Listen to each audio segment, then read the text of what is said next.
Baik, pada video bagian kedua ini kita akan lanjutkan pembahasan soal fisika penilaian akhir tahun semester 2 dan kita akan lanjut pada soal nomor 15. Nah, perhatikan gambar berikut. Frekuensi gelombangnya 4 Hz dan jarak simpul ke simpul terdekat itu 3 cm, maka persamaan gelombang stasionernya adalah berapa? Nah, dilihat dari gambar, ini adalah pemantulan pada ujung bebas. Ya, pada ujung bebas. Karena di sini perut ya. Dan dengan demikian persamaan secara umum kita bisa tuliskan Y sama dengan persamaan simpangan 2A. Kalau ujung bebas di situ yang belakangnya, paling belakang sendiri nanti itu pasti sin omega T. Baru di sini dikalikan dengan kosinus KX. Nah, seperti itu ya. Nah, sekarang kita tinggal mencari nilai K berapa dan nilai omega berapa. Kemudian nilai 2A-nya berapa. Nah, di sini ada informasi frekuensinya 4 Hz. Frekuensinya 4 Hz, berarti ini kita pakai untuk mencari omega. Karena omega itu 2πf, berarti 2pi kali 4 ini 8pi Hz ya. Jadi 8pi radian per sekon. Jadi omeganya udah dapat. Nah, berikutnya kita akan mencari nilai K. Nah, nilai K itu bisa diperoleh dari K sama dengan 2pi per lambda. Berarti kita harus tahu lambdanya dulu. Nah, kita kembali ke gambar. Di dalam soal dikasih tahu bahwa jarak simpul ke simpul paling dekat, simpul itu di sini, dan simpul terdekat di sini, berarti jarak dari sini sampai sini itu sama dengan 3 cm. Dan kalau dilihat dari gambar, itu sama dengan setengah lambda. Ya, berarti setengah lambda ini sama dengan 3 cm. Berarti lambdanya sama dengan 6 cm. Maka kita bisa dapatkan K sama dengan 2pi per 6. Berarti sama dengan sepertiga pi. Ya. Nah, K-nya sudah ketemu, omega sudah ketemu, tinggal mencari 2A. Amplitudo di A di sini itu adalah amplitudo gelombang datang ataupun gelombang pantul, tapi sudah nggak kelihatan di sini. Ini sudah amplitudo gelombang stasioner. Nah, amplitudo gelombang stasioner dalam kasus di sini, dari sini sampai ke atas, itu sebenarnya sama dengan 2A. Berarti 2A ini kita tinggal cari dari informasi yang ada di gambar ini, yaitu 4 cm. Karena dari puncak ke lembah bawah itu 8 cm bagi 2, 4. Jadi ini nanti nilainya sama dengan 4. Nah, dengan demikian persamaannya kita udah dapat, yaitu 4 kali kosinus K-nya itu kita ganti sepertiga pi X, lalu dikalikan dengan sinus omeganya tadi 8 pi T. Ya, gini ya. Nah, berarti jawabannya adalah A. Baik, berikutnya nomor 16. Seutas tali panjangnya 100 cm. Nah, katakanlah ini talinya 100 cm. Salah satu ujungnya digetarkan, mungkin di sini digetarkan, dengan frekuensinya sama dengan 1/8 Hz. Dan amplitudo sama dengan 16 cm. Sedangkan ujung lainnya terikat, jadi di sini terikat. Ya, sehingga nanti akan terjadi gelombang pantul dan menghasilkan gelombang stasioner. Jadi nanti gelombang stasionernya kira-kira begini nanti ya gambarnya. Nah, kita gambar aja. Karena ini adalah ujung terikat di sini, jadi gambarnya kurang lebihlah seperti ini ya. Nah, berikutnya getaran harmonik tersebut merambat ke kanan sepanjang tali dengan kecepatan 4,5 cm atau 9/2 ya, cm per sekon. Lalu informasi ini juga penting nih, letak perut keempat dari titik asal. Nah, ini kan asal getaran ya. Ini asal getaran, yang ini namanya ujung pantul. Nah, yang ditanya sebenarnya adalah letak perut keempat diukur dari asal getaran. Nah, kita deteksi dulu perut keempat itu yang dimaksud perut keempat itu yang mana. Ya, kalau perut kesekian itu selalu diukur dari ujung pantul. Berarti ini adalah perut 1, ini adalah P2, P3, dan ini adalah P4. Berarti dari sini ya, yang ditanya tadi ya, dari sini sampai sini sebenarnya nih. Nah, jadi ini berapa? Nah, perut keempat kita bisa lihat di sini ya. Jarak ini kita bisa cari. Kenapa? Karena kita bisa ukur atau bisa tentukan ini berapa lambda dari sini sampai sini. Nah, mudah-mudahan kalian bisa cepat menentukan berapa lambda, tapi kalau misalnya masih agak bingung, dari ujung sini sampai sini itu 1/4 lambda. Jadi hitung aja pelan-pelan. 1/4, 2/4, 3/4, 4/4, 5/4, 6/4, 7/4. Jadi X di sini biasanya dituliskan X ya, 7/4 lambda. Itu. Nah, lambdanya bisa kita hitung dari mana? Dari informasi yang ada di sini. Yaitu lambda sama dengan V per F. Berarti V-nya itu 9/2 dibagi dengan 1/8. Jadi dapat 9/2 kali 8 itu sama dengan 36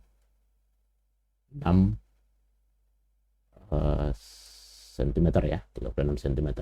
Nah, sehingga X di sini, jarak dari sini sampai sini, itu 7/4 kali 36. Dan hasilnya itu sama dengan berapa itu? 63 cm. Tapi kan yang ditanya adalah ini. Berarti di sini itu sama dengan 100 karena jarak dari sini sampai sini 100. Ya, 100 dikurangi dengan 63. Itu sama dengan 37 cm. Jawabannya ini. Berikutnya, nomor 17. Perhatikan pernyataan tentang gelombang bunyi berikut ini. Ya, bunyi merupakan gelombang mekanik pasti, membutuhkan medium rambat, ya betul. Tinggi rendah bunyi dipengaruhi oleh amplitudo, salah. Yang benar adalah frekuensi. Kalau amplitudo itu kuat lemahnya bunyi. Nomor 3, cepat rambat bunyi pada medium udara atau gas dipengaruhi oleh suhu, betul. Bunyi dapat dipolarisasi, jawabannya tidak. Ya, tidak. Berarti 1 dan 3. Berikutnya soal tentang efek Doppler. Muka gelombang dari suatu bunyi yang bergerak ke kanan digambarkan seperti gambar berikut ini. Jadi ini sumbernya ada di sini, lalu bergerak dengan kecepatan V sumber. Nah, sambil itu mengeluarkan bunyi dengan muka gelombang seperti lingkaran-lingkaran seperti ini. Nah, pernyataan yang benar yang mana? Mari kita lihat pernyataan 1 dan 2 ini, kita tinggal pilih mana yang benar. Sumber bergerak dengan kelajuan kecil dari kelajuan bunyi di udara. Yang nomor 2 kelajuannya sama. Maka yang benar adalah ini ya. Kalau seperti ini sama. Tapi kalau nanti misalnya gambarnya itu mungkin begini ya, tekanlah gitu ya. Nah, ini V sumber ya. Ini V sumber itu lebih kecil dari V bunyi. Gitu. Tapi kalau ini V sumber, kecepatan sumber bunyi sama dengan V bunyi. Nah, ada satu lagi. Kalau misalnya sumbernya itu di luar sana, berarti lebih cepat lagi ya. Nah, mungkin gambarnya jadi begini. Gitu ya.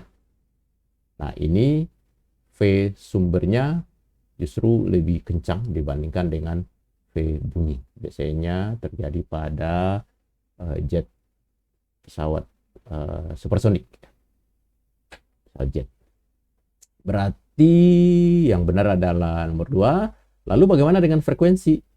Ya, kita bisa lihat dari gambar muka gelombang ini lebih rapat yang akan menuju ke pengamat B, berarti frekuensinya itu akan lebih sering mendengar pulsa bunyi, jadi frekuensinya lebih besar di sini. Sini kebalikannya, frekuensinya lebih rendah. Nah, berarti frekuensi yang didengar oleh pengamat A itu lebih kecil. Nah, ini lebih kecil. Berarti jawabannya yang benar adalah 4 dan 2. 19. Tegangan suatu dawai diatur sehingga cepat lambat bunyi dihasilkan V sama dengan 80 meter per sekon. Panjang dawai itu 80 cm. Frekuensi nada atas kedua. Nah, perhatikan frekuensi nada atas kedua. Untuk menjawab gini biasanya lebih enak kalau digambar ya. Kita gambar. Harus bisa menggambar nada atas kedua. Nah, caranya begini. Kalau nada dasar itu begini. Hanya setengah lambda. Tapi kalau misalnya nada dasar habis itu nada atas 1, tambahin lagi. Ini nada atas 1. Nah, yang diminta adalah nada atas 2. Jadi tambahin lagi 1. Nah, anggap aja panjang talinya dari sini sampai sini itu adalah 80 cm. Mana tuh? Ya, betul, 80 cm. Panjang talinya, ya. Tapi dilihat dari gambar bentuk gelombangnya, ini adalah sama dengan 1,5 lambda. 3/2 lambda. Berarti dari sini kita udah dapat lambdanya sama dengan 2/3 kali 80. Ya. Jadi 160/3. Nah, kemudian yang ditanyakan frekuensi. Nah, frekuensi pakai ini aja. Lambda sama dengan, sini aja ya. Lambda sama dengan V per F. Nah, lambdanya sudah ada. 160/3. Kecepatannya itu 80. Diperhatikan satuannya ya. Dan frekuensi ini yang ditanya. Berarti frekuensi sama dengan 80 kali 3/160. Ini 2. Jadi satuannya belum dilihat ya. Satuannya ini 80 meter per sekon, ya, sementara ini 160 cm. Berarti ini 80 ini jadiin 8 kali 100 ya, 80 kali 100, jadi 8.000. Jadi ini masih bandolnya 2. Sehingga ini menjadi 300/2 alias 150. Nomor 20. Pipa organa tertutup ditiup secara bersamaan dengan pipa organa terbuka. Jadi yang satu tertutup itu salah satunya tertutup. Yang pipa organa B itu adalah pipa terbuka. Nah, terbuka seperti ini. Jadi ini A, ini adalah B. Ternyata frekuensi nada dasar pipa A, jadi di sini nada dasarnya itu kamu harus bisa menggambar. Nada dasarnya adalah seperti ini. Ini nada dasar pipa A sama tinggi dengan nada atas pertama pipa B. Nada atas pertama.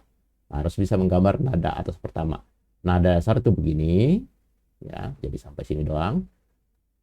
Tapi karena yang diminta adalah nada atas pertama, jadi lanjutin lagi. Nah, jadi nada dasar sampai sini, tambah lagi nada atas pertama. Oke.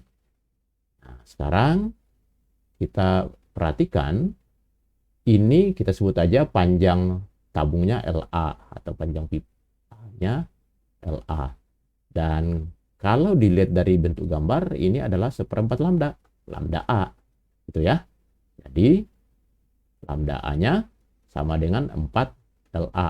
Nah, sekarang kita lihat yang di sini. Ini adalah LB, panjangnya LB ya. Tapi kalau dilihat dari bentuk gelombangnya, dari sini sampai sini 1/4, 2/4, 3/4, 4/4. Berarti sama dengan lambda, lambda B. Ya, jadi di sini lambda B sama dengan LB. Nah, dalam soal ini dikatakan bahwa frekuensi A sama dengan frekuensi B. Frekuensi B. Berarti bagaimana cara itu? Frekuensi A sama dengan frekuensi B. Nah, sementara kita bisa gunakan lagi ini ya. V sama dengan lambda kali F. Ya, berarti ini lambda A kali, oh sorry, salah.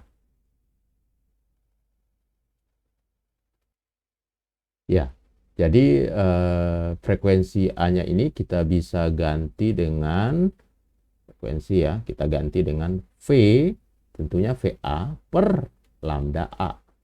Dan ini sama dengan VB per lambda B. Tapi V itu kan kecepatan rambat gelombang bunyi di udara. Udaranya kan sama ya. Jadi cepat rambatnya juga sama. Berarti ini tinggal dicabut. Maka kita tinggal bandingin lambda A sama dengan lambda B. Berarti 4 LA sama dengan LB.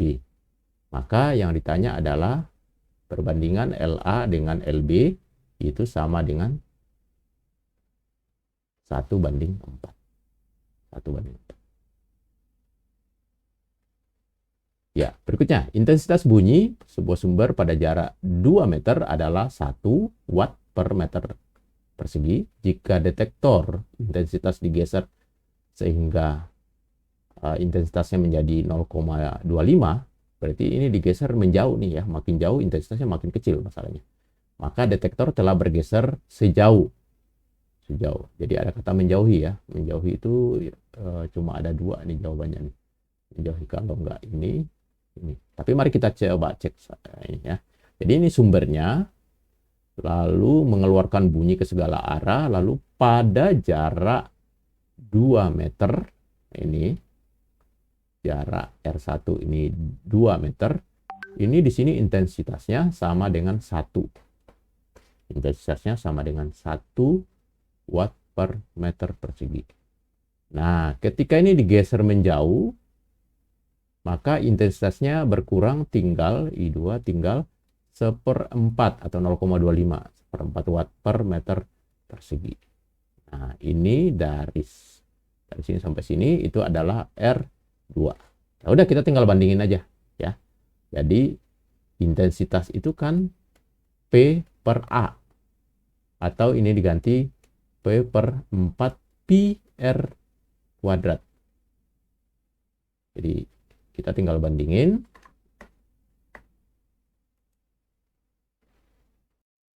Ya, kita tinggal bandingin I2 per I1. Berarti ini sama dengan P per 4 pi R2 kuadrat dibagi dengan P per 4 pi R1 kuadrat. Dan itu berarti akan menjadi, kalau dibalik ya, R1 per R2 kuadrat.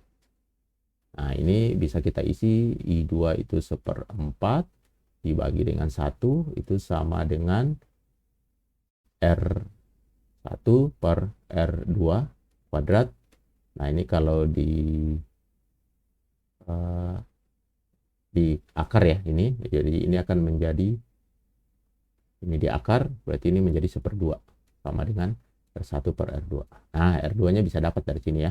R2 sama dengan 2 kali R1. Tapi yang ditanya di sini adalah, perhatikan baik-baik ya kalimatnya, digeser, telah bergeser sejauh. Jadi yang ditanya sebenarnya adalah ini, delta R-nya. Berarti R2 dikurangi R1. R2-nya itu adalah 2 kali 2, 4 dikurangi 2, berarti jawabannya adalah delta R-nya sama dengan 2. Ini. 22.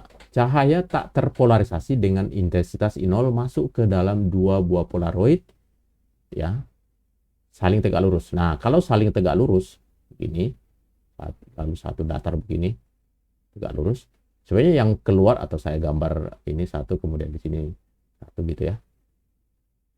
Ini yang keluar di sini itu I-nya 0, nggak ada, intensitasnya nggak ada ya, kalau cuma 2 gitu. Nah, tapi kalau misalnya satu polaroid lagi ditaruh di tengah sini, membentuk sudut terhadap ini 30 derajat, berarti ini terhadap ini tuh membentuk sudut 60 derajat gitu ya. Maka intensitas di sini bukan 0 lagi, ada. Nah, pertanyaannya berapa? Nah, untuk memahami itu saya gambar ulang lagi ya. Jadi kalau dari sini intensitas cahaya itu I0, lalu di sini kita sebut I1, kemudian di sini nanti kita sebut dengan I2, yang di sini kita sebut dengan I3 gitu. Nah, I3-nya dicari. Nah, I1 ini adalah langsung setengahnya I0. Tapi kalau I2 ini adalah sama dengan I1 kali kosinus kuadrat dari theta, di mana theta itu adalah sudut antara ini dengan ini. Berarti tadi 30 derajat. Gitu. Jadi ini kalau kita selesaikan berarti ini 1/2 I0 kali kosinus 30 itu adalah setengah akar 3 di kuadrat ya. Jangan lupa di kuadrat. Berarti ini 3/4 kali setengah itu 3/8 I0. Nah, gitu. Nah, lalu yang di sini I3 ini itu sama dengan I2 kosinus kuadrat, mungkin sudut beta ya sekarang ya. Di mana beta itu adalah sudut antara ini dengan ini. Berarti berapa tadi? Ini 60. Jadi ini akan menjadi 3/8 I0. Ini ya, kita ngambil dari sini. Kali kosinus 60. Itu setengah di kuadrat. Berarti 1/4. Nah, berarti 3/8 kali 1/4 itu 3/32 I0. Oke, berikutnya nomor 23. Seberkas cahaya jatuh tegak lurus mengenai dua celah berjarak ini 0,05 mili. Garis terang kelima ini itu dihasilkan 70 cm, ini 0,7 meter dari terang pusat. Bila jarak layar dengan celah itu 240 atau di sini 2,4 meter, maka panjang gelombang cahayanya itu berapa? Nah, hati-hati di sini ya. Pertama mungkin kita mungkin ingat ya, rumusnya sebenarnya bisa menggunakan D sin theta sama dengan M lambda, tapi bisa juga DY per L sama dengan M lambda. Tapi rumus yang kedua ini sebenarnya itu adalah rumus pendekatan dengan syarat ini tetanya itu kecil sekali.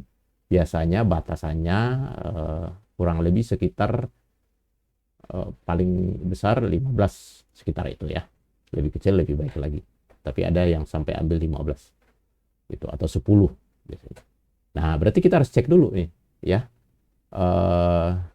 Jangan langsung pakai Y per L. Nah, kita coba cek dulu ya. Sudut tetanya itu tangen theta itu kan sama dengan 70 ya, 0,7 per 240. Jadi ini 7/24. Nah, rasanya kalau kita cari ini tetanya ini itu lebih dari 16 derajat. Ya, lebih dari 16, sekian. Berarti kalau begitu ini kita nggak bisa pakai. Kita pakai yang ini. Maka berikutnya kita akan gunakan D sin theta sama dengan M lambda. Nah, sin tetanya masalahnya gimana tuh? Mungkin kita bisa gunakan Pitagoras ya. Ini kan 7, ini 24 ya. Berarti kalau Pitagoras kita ambil ini 25 jadinya. Berarti sin tetanya itu adalah 7/25. Nah, lalu D-nya kita ambil dari sini. D-nya itu 5 kali 10 ya, 5 kali 10 pangkat minus 5 ya. Kali sin theta kita ambil dari sini 7/25. 7/25 sama dengan terang kelima di sini, berarti ini 5 lambda. Nah, ini coret. Jadi lambdanya sama dengan 7/25 kali 10 pangkat min 5. Ini kalau dilanjutkan, ini ketemunya 2,8 kali 10 pangkat min 6.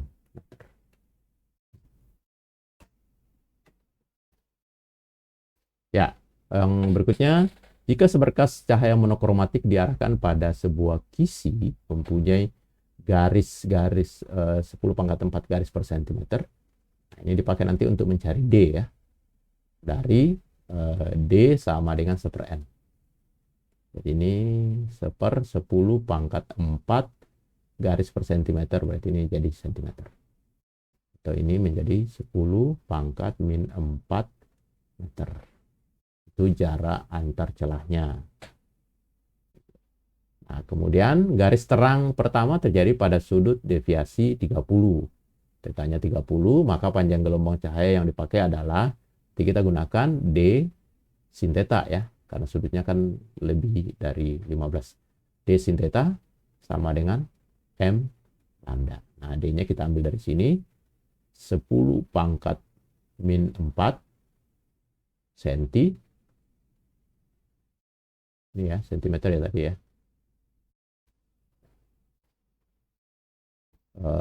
Kali sin 30 itu setengah, sama dengan 1 kali lambda. Nah, berarti ini 0,5 atau 5 kali 10⁻⁵ sama dengan lambda, tapi ini masih satuan dalam sentimeter. Nah, ini dalam satuan angstrom, tapi udah bisa ditebak di sini ya sebenarnya ya. Ini kalau diteruskan pasti ini sama dengan 5 kali 10⁻⁻10 meter.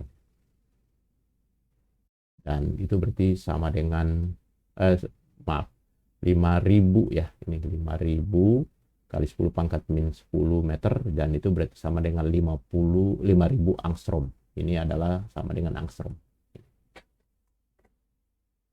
25. Berikut pernyataan tentang kamera. Kamera ya. Kamera itu di sini ada lensa positif. Kamera sederhana tentunya ya. Ini fokusnya. Ini 2 kali fokus. Sama juga di belakang fokus. 2 kali fokus. Nah, lensanya tentu lensa cembung pasti. Panjang fokusnya ya. Tetap pasti. Bayangan yang tercetak pada film bersifat nyata. Ya, karena filmnya itu ada di belakang, jadi pasti bayangannya nyata, terbalik, dan diperkecil. Betul. Nah, ini mula-mula kamera digunakan untuk memotret objek yang dekat dan menghasilkan bayangan tajam pada layar. Katakanlah dekatnya itu di mana sih? Misalnya contoh aja ya, kita ambil sembarang aja ini di sini, di 2 kali F. Berarti nanti bayangannya akan ada di sini. Nah, kita bayangkan aja bahwa di sini untuk jarak dekat ini, filmnya posisinya ada di sini. Film itu melekat pada bodi kamera. Jadi nggak bisa digeser-geser. Yang digeser-geser itu lensanya.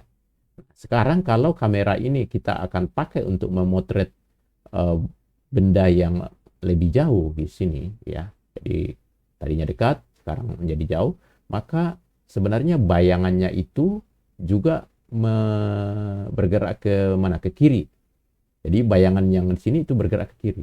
Nah, padahal kita maunya tetap mengenai film. Berarti mau tidak mau si lensanya ini yang kita geser ke sana. Gitu ya, kita geser.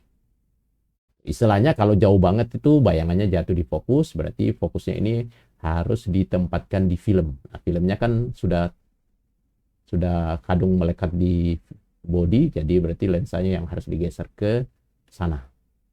Mendekati film. Gitu ya, dan pernyataannya berarti semua benar. 26. Seorang siswa berpenglihatan normal, jarak minimumnya 25 cm. Pokoknya kalau normal itu PP-nya itu 25 sekitar, dan PR-nya itu tak berhingga kalau mata normal. Mengamati benda kecil melalui loop berakomodasi maksimum. Nah, jadi kalau kita gambar, ini ada loop di sini ya. Nanti matanya kan ada di belakang sini. Nah, bagi loop, dia punya fokus di sini. Lalu loop itu bendanya selalu ditaruh di ruang 1. Paling banter sampai di fokus ya. Dia di ruang 1. Bayangannya nanti akan ada di sini.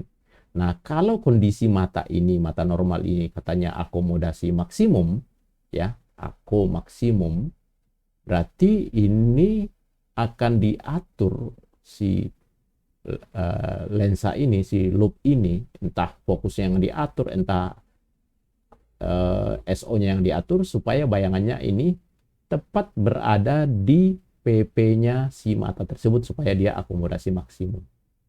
Nah, sekarang bagi lensa atau bagi loop, ini adalah SO-nya dan ini adalah SI-nya. SI-nya selalu maya, jadi negatif PP. Negatif PP berarti minus 25. SO-nya di dalam soal sudah ada 10 cm. Berarti kita tinggal gunakan rumus 1/F sama dengan 1/SO ditambah dengan 1/SI. Ya. Jadi ini berapa tuh? 1/10 ditambah dengan 1/-25. Nah, ini penyebut gini aja deh, 25 dikurangi 10/250 gitu ya.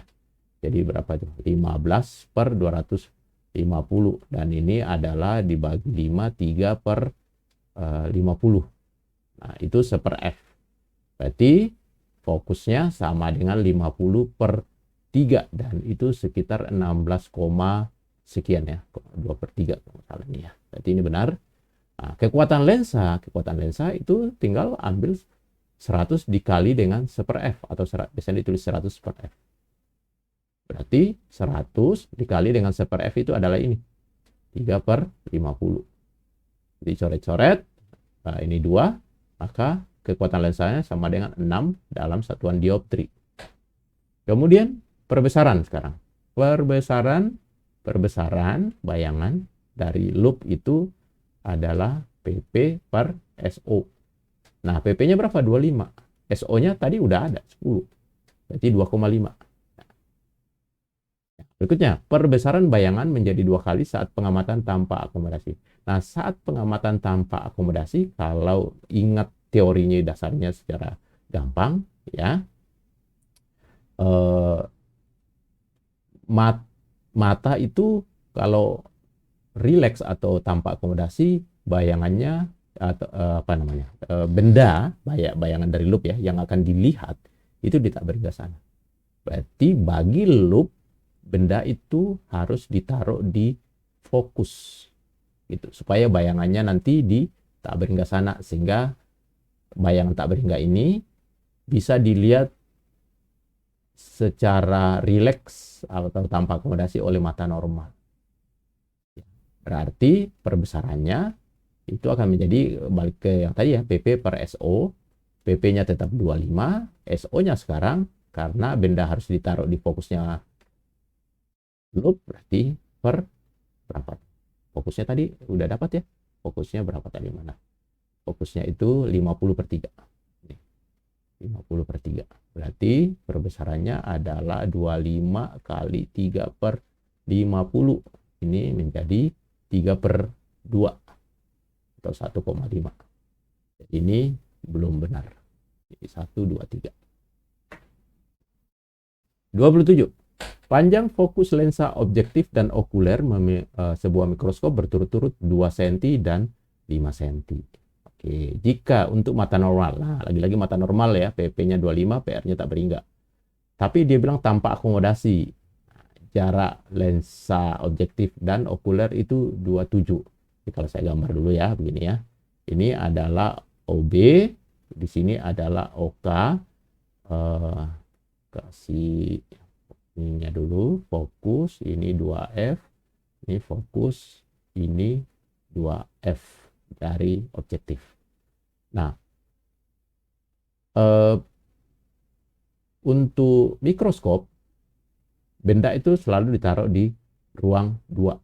Ini ruang 2. Bayangannya berarti nanti ada di ruang 3. Katakanlah ruang 3-nya itu dari sini ke sana ya. Berarti misalnya di sini. Nah, lalu di sini dikatakan mata normal itu akan mengamati dalam kondisi tanpa akomodasi. Mata normalnya ada di sini. Nah, ingat seperti loop tadi ya. Kalau ini dalam kondisi tanpa akomodasi, berarti benda bagi okuler itu harus jatuh di fokusnya okuler. Jadi berarti ini harus fokus okuler di sini. Ya. Nah, berarti kita udah bisa cari tahu nih ya. Di sini adalah SI dari OB, lalu di sini adalah SO. Tapi ingat, di dalam soal ada informasi bahwa fokusnya itu sama dengan 5, fokusnya okuler. Berarti otomatis ini sama dengan 5. Ya. Kemudian SI-nya bisa diperoleh dari 27 dikurangi 5. Kenapa? Karena jarak dari sini sampai sini itu adalah 27. Berarti 27 kurang 5 ini adalah 22. Nah, dari informasi 22 ini kita bisa mencari SO dari objektifnya. Dengan cara apa? Menggunakan rumus 1/F sama dengan 1/SO ditambah dengan 1/SI. Atau kalau mau cepat juga bisa menggunakan SO sama dengan SI kali F per SI dikurangi F. Berarti SI-nya itu 22, F-nya itu tadi 2 cm, dibagi dengan 22 dikurangi 2 itu 20. Berarti SO-nya sama dengan 2,2. Ini kalau kalian lihat pasti ada di ruang 2 gitu ya, karena ini 2, ini 4. Nah, berikutnya yang ditanyakan perbesarannya. Nah, perbesarannya mikroskop itu adalah perbesaran objektif dikali dengan perbesaran okuler. Perbesaran objektif itu adalah perbesaran linear, jadi SI per SO. Nah, ini objektif. Perbesaran okulernya itu mirip dengan perbesaran loop, jadi PP per SO-nya okuler. Nah, kita cari ya. SI-nya ini 22 dibagi dengan 2,2, jadi ini sama dengan 10. Ya. M okulernya itu adalah PP, PP-nya itu tadi 25, sesuai dengan pengamat ya, mata yang mengamati. SOK-nya itu kalau kita lihat tadi langsung sama dengan 5, berarti ini adalah nilainya adalah 5. Maka perbesaran totalnya atau perbesaran mikroskop itu adalah 10 kali 5, 50 kali. Yang berikutnya, teropong. Ya. Nah, ini ada pengamatan menggunakan teropong. Hasilnya seperti ini, bendanya ditabrik ke sana, bayangannya pasti jatuh di fokusnya objektif. Nah, ini fokusnya objektif, ya berarti ini pasti fokusnya objektif. Nah, habis itu, ini akan menjadi loop, ya mirip dengan loop bagi mata. Nah, kalau matanya itu dalam kondisi rileks, berarti benda ini, ya benda bagi okuler ya, itu akan bertepatan dengan titik fokusnya okuler. Dan itu yang terjadi di sini. Oke. Nah, kalau ditanya panjang teropong dulu ya, maka jarak dari sini sampai sini berapa itu? Ya kita tinggal lihat di sini. 150 ditambah 5. Berarti 155. Ada ini atau kalau enggak ini atau kalau enggak ini. Nah, sekarang kita lihat perbesarannya. Nah, perbesarannya ini agak sedikit beda ya, ada penurunan sendiri, tapi kalau kita perhatikan ini langsung sama dengan perbesaran okuler. Perbesaran angular maksudnya ya. Yaitu kita bisa langsung gunakan F OB per S OK gitu. Dan itu berarti sama dengan FOB-nya 150 dibagi SOK-nya 5, jadi ini sama dengan 30 kali. Oke, 29. Perhatikan karakteristik lensa mata emetrop. Memiliki jangkauan penglihatan dari 25 sampai tak berhingga, betul. Ya. Jadi kalau ini mata di sini ya. Ini PP-nya di sini PR-nya. Kalau mata masih normal itu berarti ini tak berhingga, ini 25 standarnya. Ketika benda terlihat di titik PP di sini, berarti itu lensa mata paling cembung.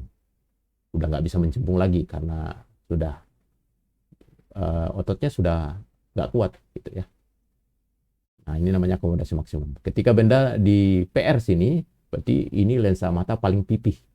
Ya tujuannya semua supaya bayangannya itu jatuh di retina. Nggak bisa dipipihkan lagi. Jadi itu namanya akomodasi minimum. Bayangan yang dihasilkan lensa mata itu bersifat di belakang sini ya. Berarti bersifat pasti nyata, terbalik, dan diperkecil. Jadi jawabannya benar semua. Yang terakhir, seorang hipermetrop. Nah, hipermetrop itu kalau kita gambar lagi, kalau tadi PP-nya ini di sini 25 gitu ya. Nah, bagi ini PP-nya itu agak jauh di sini. Lebih dari 25. Nah, dia menggunakan kacamata berukuran positif 2 dioptri. Gitu. Nah, ini bisa dipakai untuk mencari fokus. Caranya P sama dengan 100 per F. Jadi ini 2 sama dengan 100 per F, jadi dapat F-nya sama dengan 50 positif ya, 50 cm. Nah, agar dapat membaca dengan jelas pada jarak normal 25. Nah, ini titik PP-nya kan sudah agak jauh ya. Nah, dia pengen membaca benda atau melihat buku yang ada ditaruh di 25 cm. Gitu. Nah, ini pakai kacamata. Nah, ingat, akibat adanya kacamata ini atau lensa positif ini, benda yang akan kita taruh di sini itu nanti akan menghasilkan bayangan di sini. Jadi ini adalah SO sama dengan 25, yang ini adalah SI sama dengan min PP. Itu bagi lensa ya, bagi kacamata. Nah, jika orang tersebut melepas kacamatanya, tentukanlah jarak buku agar orang tersebut dapat membaca dengan jelas. Ya, dia harus menaruh di titik PP-nya. Berarti yang ditanya sebenarnya jarak PP-nya berapa atau SI-nya berapa. Jadi kita gunakan lagi 1 per F sama dengan 1 per SO ditambah dengan 1 per SI. Yang kita cari SI-nya. Ya, 1 per F-nya ambil dari sini. Jadi 1 per 50 sama dengan 1 per SO. SO-nya 25. Ya, tadi ya ditaruh di 25 supaya bayangannya jatuh di PP di 25. Ditambah dengan 1 per SI. Jadi 1 per SI sama dengan 1 per 50 dikurangi 1 per 25. Itu ini penyebut 50 ya, dikali 2. Jadi 1 kurang 2 itu minus 1 per 50. Jadi dapat SI-nya sama dengan minus 50 cm. Nah, minus itu karena maya. Nah, ini kan sama dengan minus PP. Berarti PP-nya sendiri itu adalah 50 cm. Ini. Baik, demikian pembahasan soal-soal. Semoga bermanfaat bagi kalian. Tetap semangat. Terima kasih untuk perhatiannya.